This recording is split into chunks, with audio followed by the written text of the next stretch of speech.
بسم اللہ الرحمن الرحیم نحمدہ ونصلی ونسلم علی رسولہ النبی الکریم اما بعد فاعوذ باللہ من الشیطان الرجیم بسم اللہ الرحمن الرحیم فاسألوا اہل ذکر ان کنتم لا تعلمون۔ آج کل لوگوں کی یہ عادت بن چکی ہے کہ وہ بات بات پہ قسم کھاتے ہیں۔ حالانکہ قسم کھانا یہ بالکل جائز ہے، لیکن اس طرح بات بات پہ قسم کھانا بھی یہ مناسب نہیں ہے۔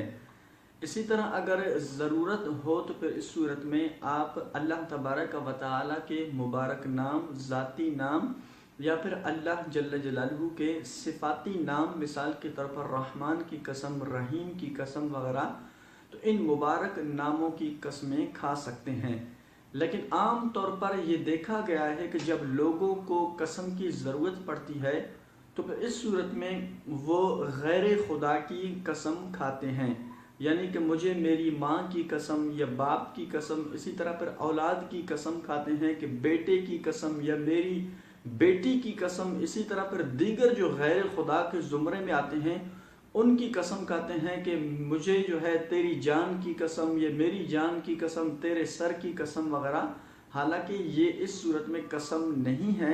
اگر قسم کھانی بھی ہو تو اس صورت میں آپ اللہ تبارک و تعالیٰ کے ذاتی نام یا پھر اللہ جل جلالہ کے صفاتی نام، یعنی رحمان، رحیم، مقدس وغیرہ، تو اس طرح کے اللہ جل جلالہ کے صفاتی نام ہیں، تو ان مبارک ناموں کی آپ قسم کھا سکتے ہیں۔ لہٰذا غیر خدا کی قسم جو ہے یہ جائز نہیں ہے۔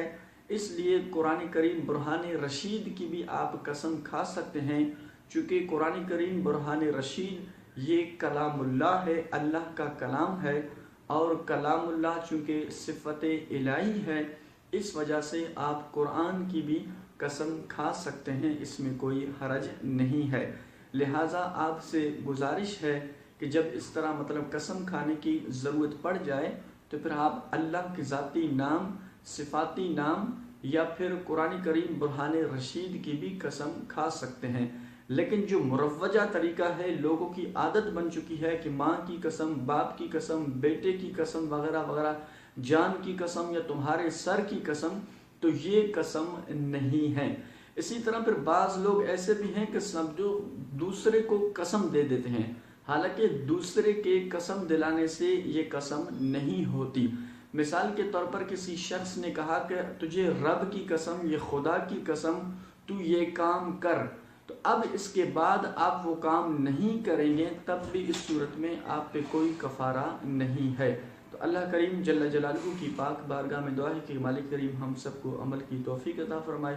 وآخر دعوانا ان الحمد للہ رب العالمین۔